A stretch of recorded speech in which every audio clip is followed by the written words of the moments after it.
이 시간 다 함께 일어나셔서 하나님 말씀 느헤미야 13장 1절부터 14절까지 말씀 보도록 하겠습니다.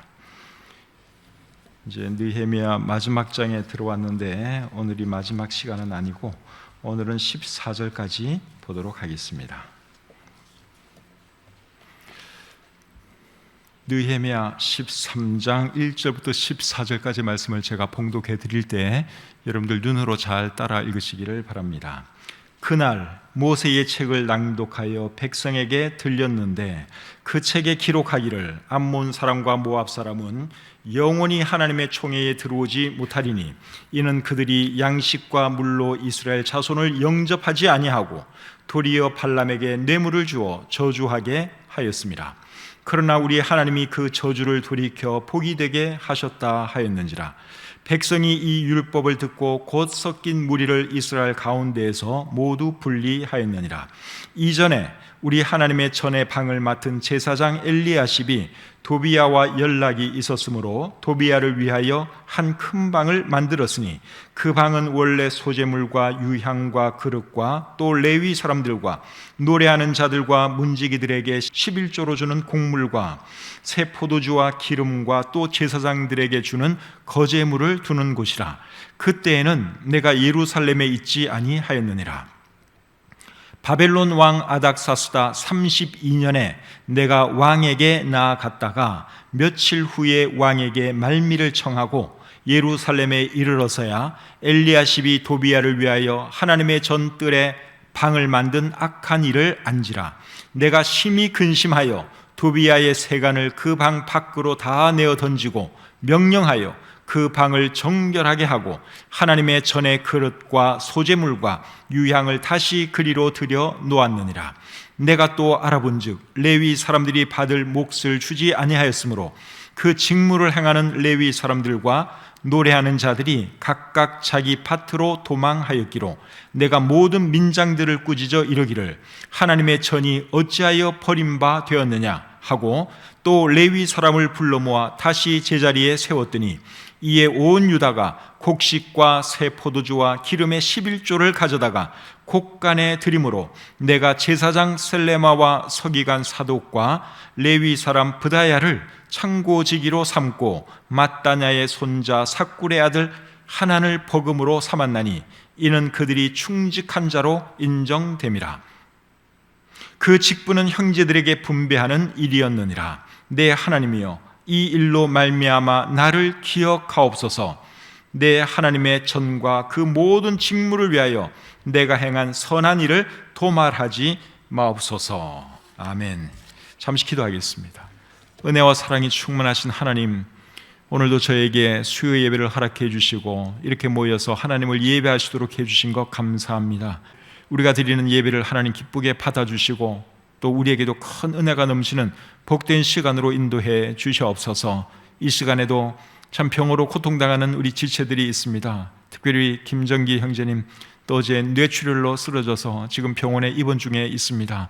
하나님 아버지 참 불쌍히 여겨주시고 그 치료하는 모든 과정을 통해서 건강이 잘 또 회복되시도록 도와주시고 또 이런 어려움을 통해서도 온 가족이 더욱 주님 바라보게 도와주시고 믿음으로 또 잘 견뎌낼 수 있도록 하나님 도와주시옵소서. 그 외에도 아픈 분들이 참 많이 계십니다. 하나님께서 한 분 한 분 찾아가 주시고 그들에게 연약한 부분을 만져주시고 고쳐주시옵소서.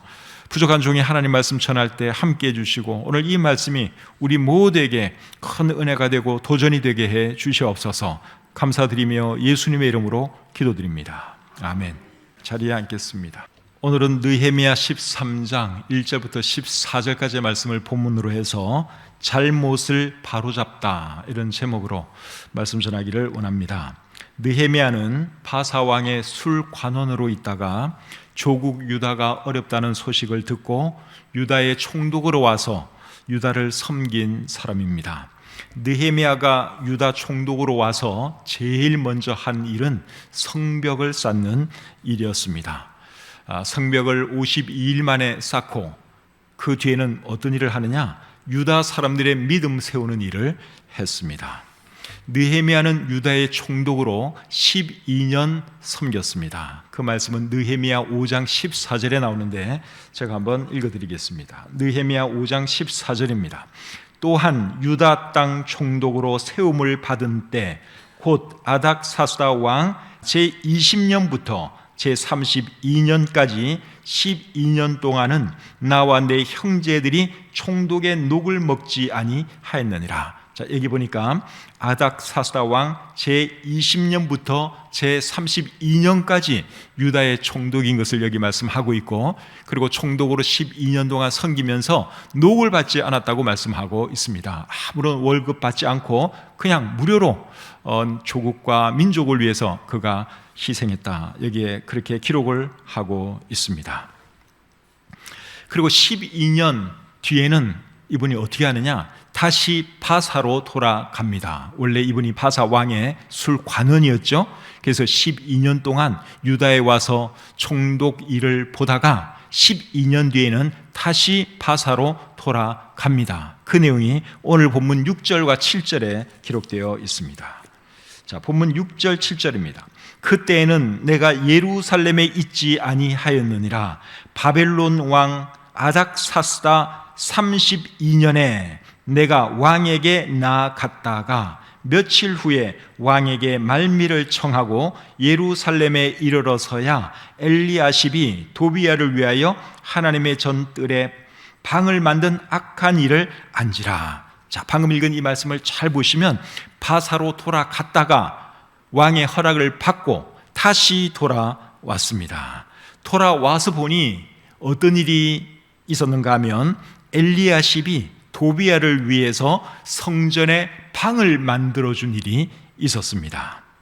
더 자세한 내용은 이제 본문 4절과 5절에 기록이 되어 있습니다. 이전에 우리 하나님의 전에 방을 맡은 제사장 엘리야십이 도비야와 연락이 있었으므로 도비야를 위하여 한 큰 방을 만들었으니 그 방은 원래 소재물과 유향과 그릇과 또 레위 사람들과 노래하는 자들과 문지기들에게 11조로 주는 곡물과 새 포도주와 기름과 또 제사장들에게 주는 거제물을 두는 곳이라. 여기 보니까 제사장 엘리야십이 도비야를 위해 성전에 큰 방을 만들어 주었다고 기록하고 있죠. 여러분, 도비야가 어떤 사람이죠? 좋은 사람입니까? 나쁜 사람입니까? 나쁜 사람이에요. 도비야는 나쁜 사람이에요. 이 사람이 왜 나쁜 사람인가 하면 느헤미야와 유다 사람들이 성벽을 쌓을 때 성벽 쌓지 못하도록 아주 방해를 많이 한 사람이 이 도비야입니다. 유다 사람들이 성벽 쌓는 것을 보고 이 도비야가 어떤 조롱을 했는가 하면 저들이 쌓는 저 성벽은 여호가 올라가도 무너지겠다, 그런 말을 하면서 조롱을 하고 방해를 하고 그랬던 사람이 이 도비야입니다. 그리고 이 도비야는 다른 사람들과 함께 느헤미야를 죽이려고까지 했습니다. 참 못된 사람이죠. 느헤미야 6장 14절에 이렇게 기록이 되어 있습니다. 내 하나님이여, 도비야와 산발락과 여선지 노아랴와 그 남은 선지자들 곧 나를 두렵게 하고자 한 자들의 소행을 기억하옵소서 하였노라. 이 사람이 얼마나 고약하게 했으면 느헤미야가 하나님께 기도를 했습니다. 하나님, 도비야가 한 저 악한 행동들 하나님 꼭 기억해 주십시오. 저자가 나를 해치려고 했습니다. 하나님 기억해 주십시오. 느헤미야가 그렇게 기도를 했습니다. 더군다나 이 도비야는 유다 사람도 아닙니다. 암몬 사람입니다. 이방인입니다. 암몬 사람. 그러니까 성전에 있으면 됩니까? 안 됩니까? 안 되는 사람이죠. 일단 이방인이기 때문에도 안 되고, 그리고 이 사람이 한 행동이 너무너무나 악한 행동이었어요. 그러니까 이런 사람은 대우를 해줄 필요가 없는 거잖아요. 그런데 엘리야십이라고 하는 제사장이 이 사람으로 하여금 성전에 살 수 있도록 방을 마련해 주었다고 하는 사실입니다. 느헤미야가 바사에 가 있는 동안 이제 그런 일이 일어난 거예요. 돌아와서 보니 얼마나 기가 막혔겠습니까? 다른 사람도 아니고 정말 못된 이 도비야가 성전 안에서 살고 있는 거예요. 얼마나 기가 막혔겠습니까?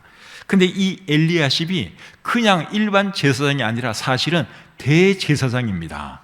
본문 뒤에 우리 느헤미야 13장 28절을 한번 보겠습니다. 느헤미야 13장 28절.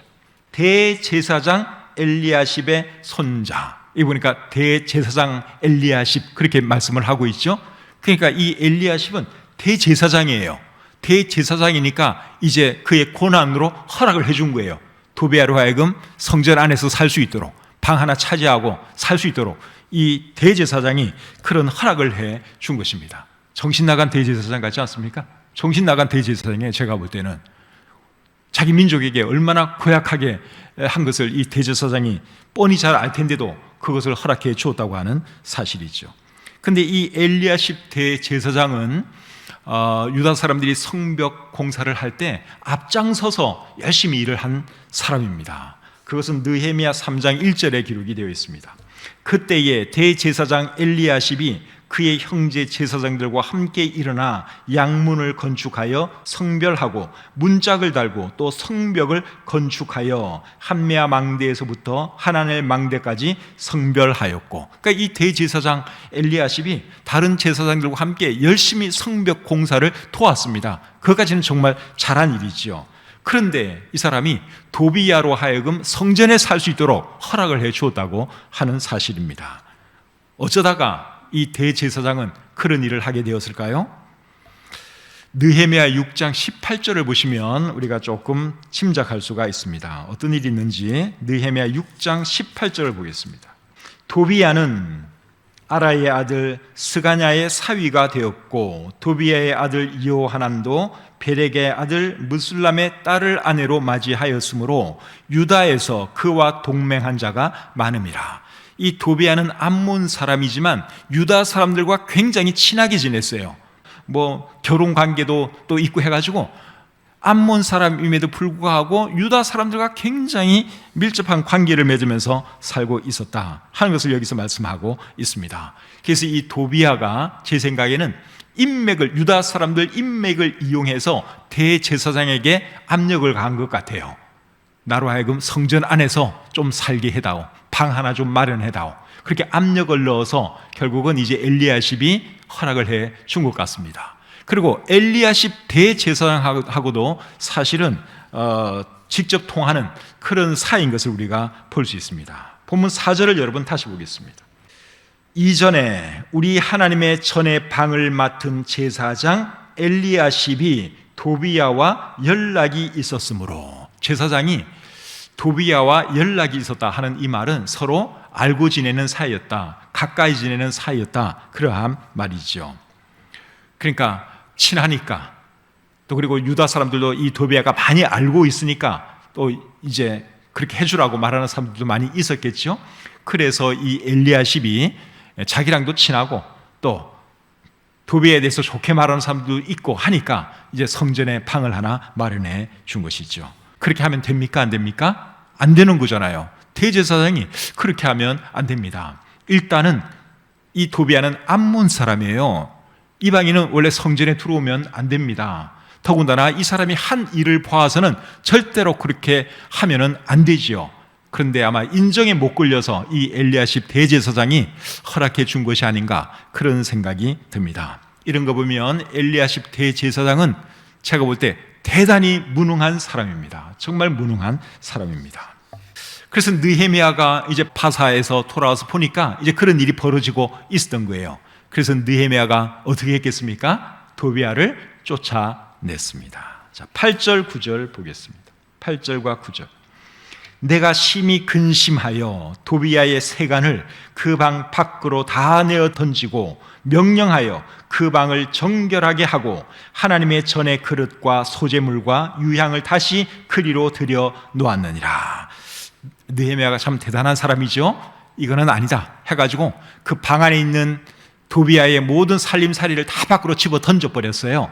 그리고 원래 그 방의 목적대로 이제 제사장들이 쓰고 또 물건들도 보관하고 이제 그런 방으로 다시 원위치 시켜놓았다 하는 말씀이죠. 이런 거 보면 느헤미야가 참 훌륭한 지도자다, 일을 바르게 처리할 줄 아는 사람이다 하는 것을 우리가 볼 수 있습니다. 지도자는 이래야 하는 것입니다. 잘못된 것을 보고도 고칠 생각을 안 하고 내버려 둔다면 그 사람은 지도자 자격이 없는 것입니다. 잘못된 것 보면 지도자가 지적을 하고 고치고 그래야 하는 것이죠. 그래서 이 느헤미야가 참 훌륭한 지도자인 것을 우리가 알 수 있습니다. 그런데 여러분 4절 말씀을 보면은 우리가 지금 4절 이하의 말씀을 우리가 살펴보았죠. 근데 4절 말씀을 보시면 어떤 말로 시작하고 있습니까? 4절이 이전에 이 말로 시작하고 있어요. 이전에 우리 하나님의 전에 방을 맡은 제사장 엘리야십이 도비야와 연락이 있었으므로, 자, 이전에 이 말로 시작을 하고 있는데, 이전에라는 말의 의미는 이 일이 있기 전에 그 말이에요. 그리고 여기서 말하는 이 일은 4절 앞에 기록된 일을 말하는 것입니다. 그러니까 시간적으로는 4절 이하에 기록된 일이 먼저 일어났고, 그리고 1절부터 3절에 기록된 일이 늦게 일어났습니다. 우리 글의 순서는 1절부터 3절까지 내용이 나오고 그 다음에 4절부터 이렇게 나오죠. 글은 그렇게 썼지만 실제적으로 사건이 일어난 순서를 생각하면 어떤 것이 먼저 일어났느냐? 4절 이하의 말씀이 먼저 일어났어요. 그러고 나서 1절부터 3절에 기록된 사건이 일어났다 하는 것입니다. 그런데 1절부터 3절까지의 내용을 보시면 1절부터 3절에 기록된 일은 4절 이하에 기록된 도비야 사건이 계기가 되어서 일어난 일이라고 생각이 됩니다. 그 내용을 읽어보면 도비야 사건 때문에 결국 이런 일이 또 일어난 거구나 하는 것을 우리가 알 수 있습니다. 도비야 사건을 계기로 해서 어떤 일이 일어났는지 우리 1절부터 3절의 내용을 보겠는데, 먼저 1절과 2절 말씀을 보겠습니다. 그날 모세의 책을 낭독하여 백성에게 들렸는데 그 책에 기록하기를 암몬 사람과 모압 사람은 영원히 하나님의 총회에 들어오지 못하리니 이는 그들이 양식과 물로 이스라엘 자손을 영접하지 아니하고 도리어 발람에게 뇌물을 주어 저주하게 하였습니다. 자, 이 말씀을 잘 보시면 이제 도비야 사건이 있고 난 뒤에 느헤미야는 모세의 책을 낭독하여 백성에게 들려줍니다. 모세의 책에 어떤 말씀이 있었는가 하면 암몬 사람과 모압 사람은 영원히 하나님의 총회에 들어오지 못한다 하는 말씀이 그 책에 기록이 되어 있었습니다. 신명기 23장 3절부터 6절에 이제 그 말씀이 기록되어 있는데 그 부분을 느헤미야가 백성들에게 읽어준 것이죠. 암몬 사람과 모압 사람은 왜 하나님의 총회에 들어오면 안 되느냐? 그 이유가 오늘 본문 2절에 나오죠.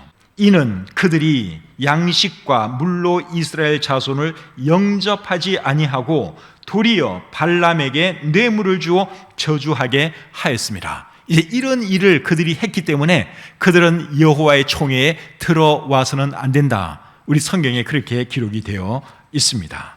사람은 원래 힘들 때 도와줘야 되는 것인데 이 모압 사람과 암몬 사람들은 이스라엘 사람들이 힘들 때 더 힘들게 만들었어요.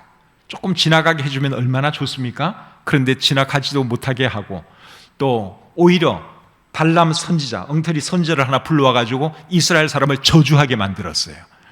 그런 일을 한 사람들이 이 모압 사람, 암몬 사람들입니다. 그래서 하나님께서 그들은 여호와의 총회에 들어오지 않도록 하라 그렇게 명령을 한 것이죠. 그런데 이 모압 사람과 암몬 사람들이 단순히 이방 사람들이기 때문에 여호와의 총회에 들어와서는 안 된다 그렇게 말씀하신 건 아니고 이들이 악을 행했기 때문에 그런 것입니다. 에돔 사람과 애굽 사람에 대해서는 여호와의 총회에 들어올 수 있는 것을 하나님이 말씀하고 계십니다. 그 말씀이 어디에 있는가 하면 신명기 23장 7절과 8절에 있습니다. 제가 한번 읽어드리겠습니다. 자, 신명기 23장 7절과 8절 말씀 앞에 무슨 말씀이 있는가 하면 모압 사람과 암몬 사람은 하나님의 총회에 들어오지 못하게 하라 그 말을 하고 나서 그 다음에 23장 7절 8절입니다. 너는 에돔 사람을 미워하지 말라. 그는 내 형제임이니라. 애굽 사람을 미워하지 말라. 네가 그의 땅에서 객이 되었음이니라. 그들의 3대 후 자손은 여호와의 총회에 들어올 수 있느니라. 애굽 사람이나 에돔 사람도 사실은 이방 사람들이잖아요. 그런데 이 사람들에 대해서는 3대 후 자손은 여호와의 총회에 들어와도 된다 그랬습니다.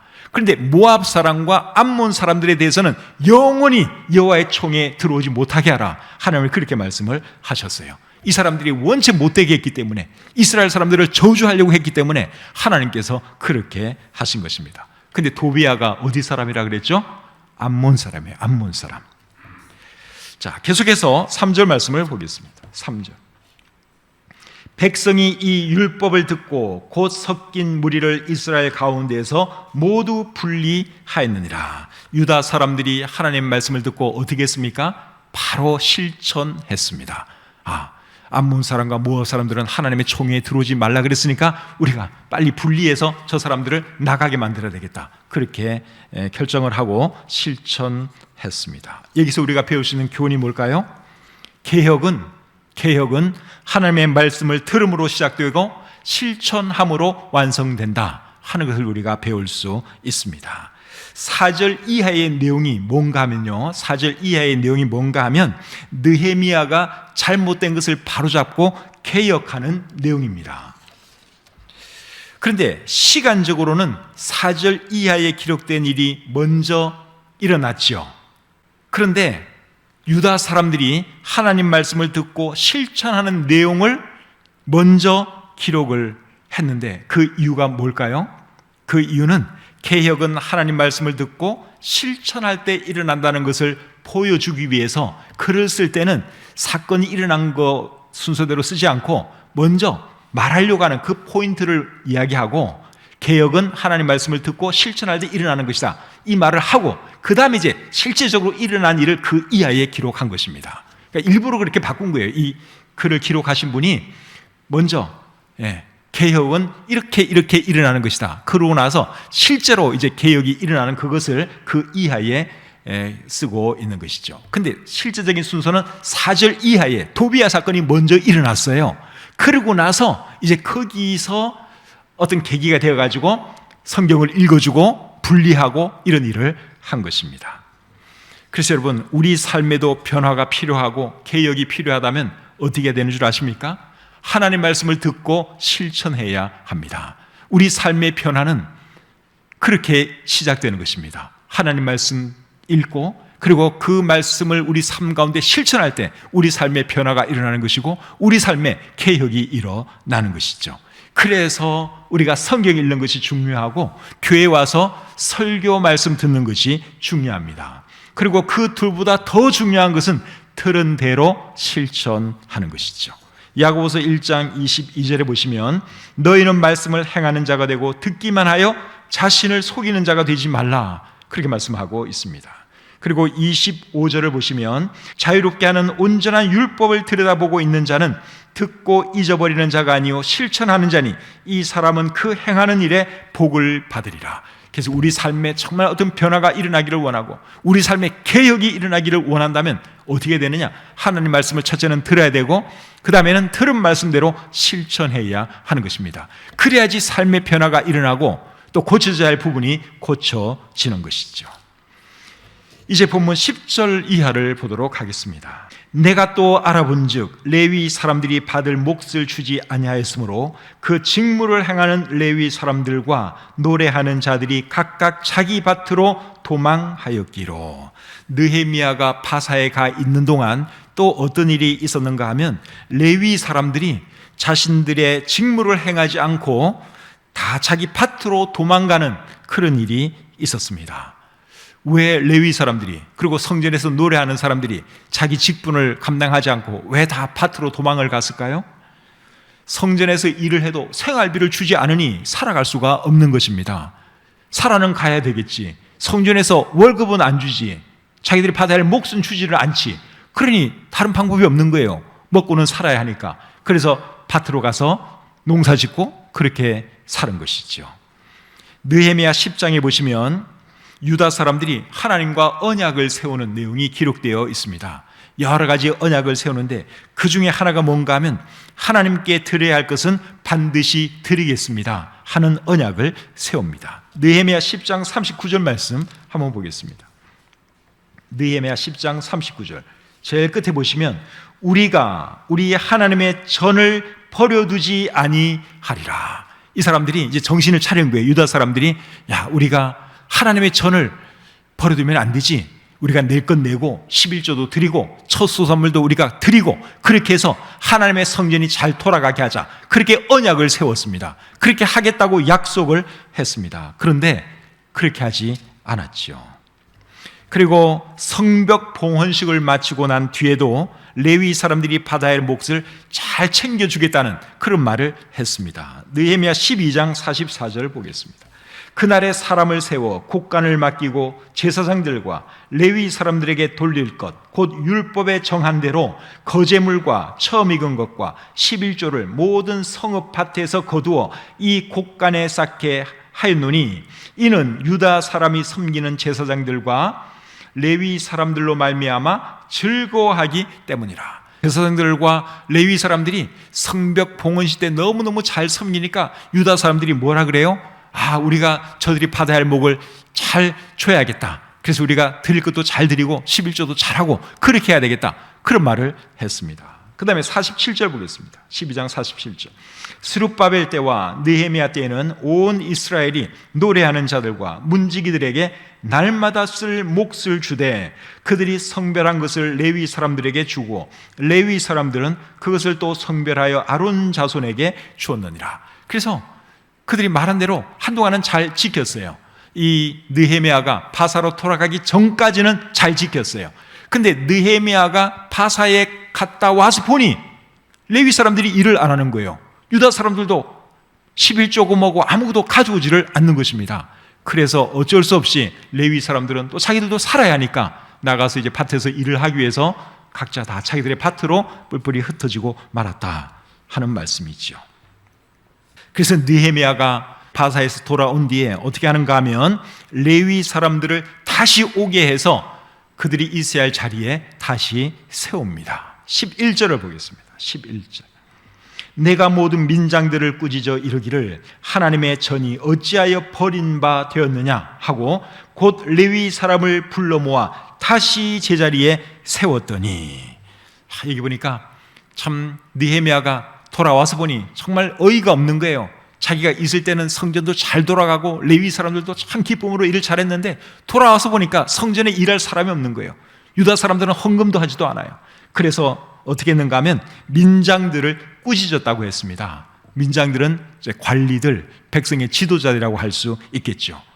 당신들이 어떻게 했으면 참 성전이 이렇게 되었습니까? 책망을 한 것이죠. 그래서 여러분, 지도자는 칭찬과 격려도 잘해줘야 되지만 아래 사람들이 못하면 책망도 잘해야 됩니다. 밑에 사람들이 일을 잘 못하면 불러다가 따끔하게 책망할 줄 알아야 하는 것이죠. 계속 칭찬만 하고 격려만 해서는 안 되고, 잘할 때는 격려하고 칭찬해줘야 하지만 못할 때는 느헤미야처럼 이렇게 불러다가 꾸짖고 책망할 줄 알아야 하는 것이죠. 그래서 느헤미야가 레위 사람들을 다시 불러다가 그들이 있어야 할 자리에 세웠더니 어떤 일이 일어났습니까? 유다 사람들이 다시 11조를 드리기 시작하고 하나님께 드려야 할 것을 드리기 시작했습니다. 12절을 보겠습니다. 이에 온 유다가 곡식과 새 포도주와 기름의 11조를 가져다가 곡간에 드림으로 유다 사람들이 다시 또 하나님께 드려야 할 것을 드리기 시작했습니다. 이런 거 보면 여러분, 느헤미야가 정말 훌륭한 지도자죠. 느헤미야가 있을 때하고 없을 때가 여러분 이렇게 다릅니다. 이게 지도자의 역할이죠. 그래서 이 성경을 읽어보면 느헤미야가 정말 탁월한 지도자다 하는 것을 우리가 알 수 있습니다. 느헤미야가 없을 때는 성전이 제대로 돌아가지 않았는데 느헤미야가 이제 있으니까 또 성전이 예전처럼 잘 돌아가는 것을 우리가 볼 수 있습니다.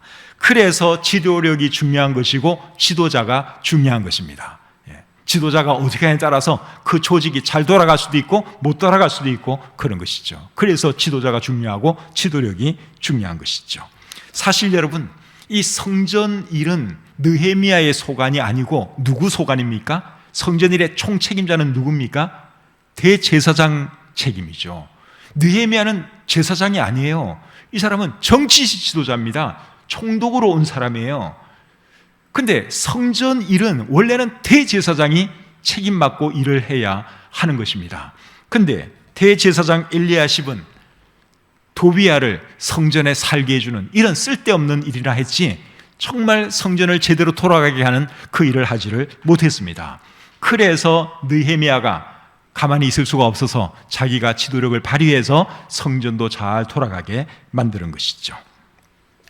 유다 사람들이 하나님께 드릴 것을 이제 가져오니까 느헤미야가 또 어떻게 했는가 하면 신실한 사람들을 세워서 그 가져온 물건들을 관리하고 그리고 레위 사람들에게 나눠줄 이제 그 분배 작업을 하게 됩니다. 13절 말씀을 보겠습니다. 내가 제사장 셀레마와 서기관 사독과 레위 사람 브다야를 창고지기로 삼고 맏다냐의 손자 삭구리 아들 하난을 버금으로 삼았나니 이는 그들이 충직한 자로 인정됨이라. 그 직분은 형제들에게 분배하는 일이었느니라. 그래서 이 느헤미야가 사람을 세웠어요. 계속 이제 유다 사람들이 11조도 가져오고 첫 소산도 가져오고 하니까 창고가 가득가득 차기 시작하는 거예요. 그럼 누가 관리를 해야 되겠죠? 그리고 또 나눠줘야 되겠죠? 노래하는 사람들, 성전에서 일하는 사람들, 레위 사람들 나눠줘야 될 거 아닙니까? 그래서 그 일을 하라고 여기 몇 사람을 세웠다, 그렇게 말씀을 하고 있죠. 13절 내용을 봐도 느헤미야는 정말 훌륭한 지도자입니다. 훌륭한 지도자는 유능한 사람들을 발굴하고 세워서 일을 잘 돌아가게 하는 사람이 유능한 지도자입니다. 10사람의 일을 혼자 다 감당하는 사람이 유능한 지도자가 아니라 10사람의 일을 10사람 찾아서 각자에게 일 맡길 줄 아는 사람이 유능한 사람이에요. 어떤 사람은 자기 혼자 그냥 10사람의 일을 다 해내려고 하는 사람이 있습니다. 절대로 좋은 지도자가 아닙니다. 그런 식으로 일하면 그 사람 지칩니다. 오래 못 가서 쓰러집니다. 10사람이 해야 할 일이 여기에 있다면 지도자라면 어떻게 해야 될까요? 자기 혼자 할 게 아니라 10사람을 찾아와가지고 일을 맡기면 되는 거예요. 그럼 자기도 편하게 할 수 있고 그리고 일하는 사람들도 즐겁게 행복하게 일할 수가 있는 것이죠. 모세가 일이 너무너무 많아가지고 스트레스를 받으니까 모세의 장인 이드로가 어떤 코치를 해줬습니까? 자네 혼자 그렇게 수고하지 말고 1000부장을 세우고 100부장, 50부장, 10부장을 세워서 일을 하라, 그렇게 충고를 해줬어요. 그리고 모세가 장인의 말을 듣고 그렇게 했습니다. 그렇게 했더니 모세도 안 힘들고 일이 잘 돌아가는 그런 일이 우리 출애굽기 18장에 기록이 되어 있습니다.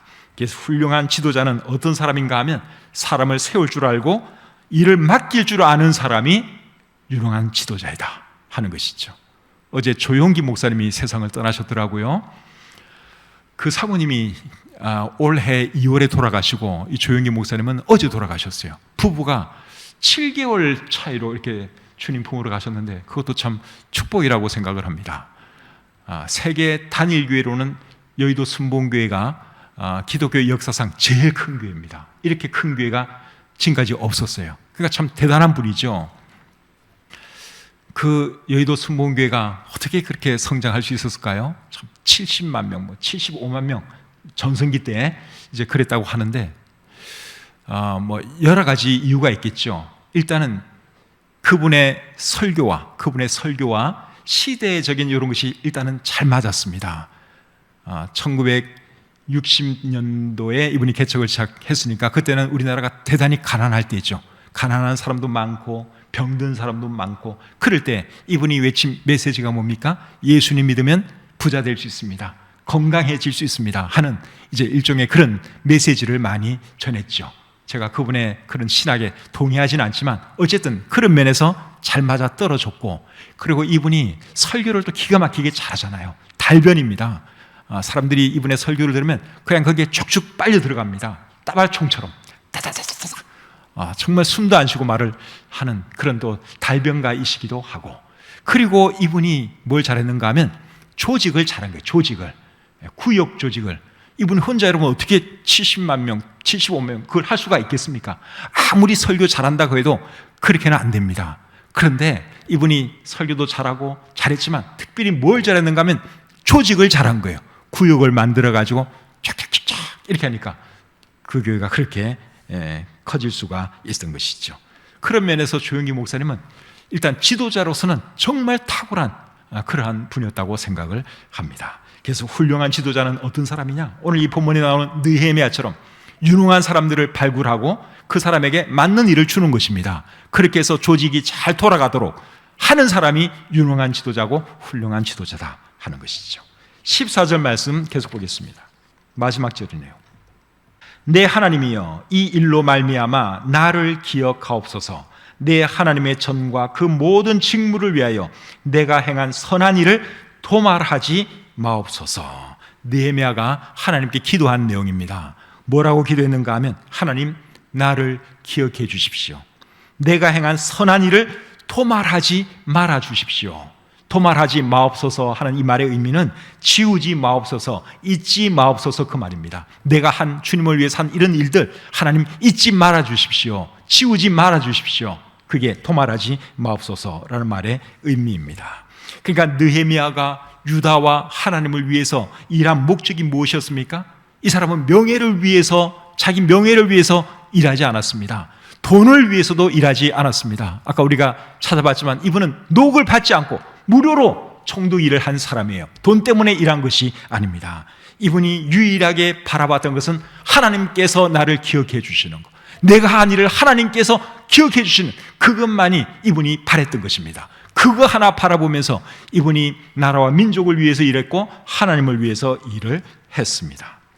오늘날 우리도 주의 일을 할 때, 주님을 위해서 봉사할 때 하나님만 인정해 주시고 하나님만 기억해 주시면 그것으로 만족할 수 있는 저와 여러분들이 될 수 있기를 바랍니다. 사람들이 기억해 주는 거 여러분 그거 기대하지 마세요. 목사가 기억해 주는 거 그것도 기대하지 마십시오. 그래도 실망할 필요 없어요. 왜냐하면 하나님께서 여러분들이 수고하신 것, 희생하신 것 하나님이 기억해 주실 것이기 때문에 그렇습니다. 우리도 느헤미야처럼 정말 하나님을 사랑하고 나라와 민족을 사랑하는 그런 사람이 다 될 수 있기를 우리 주님의 이름으로 축복합니다.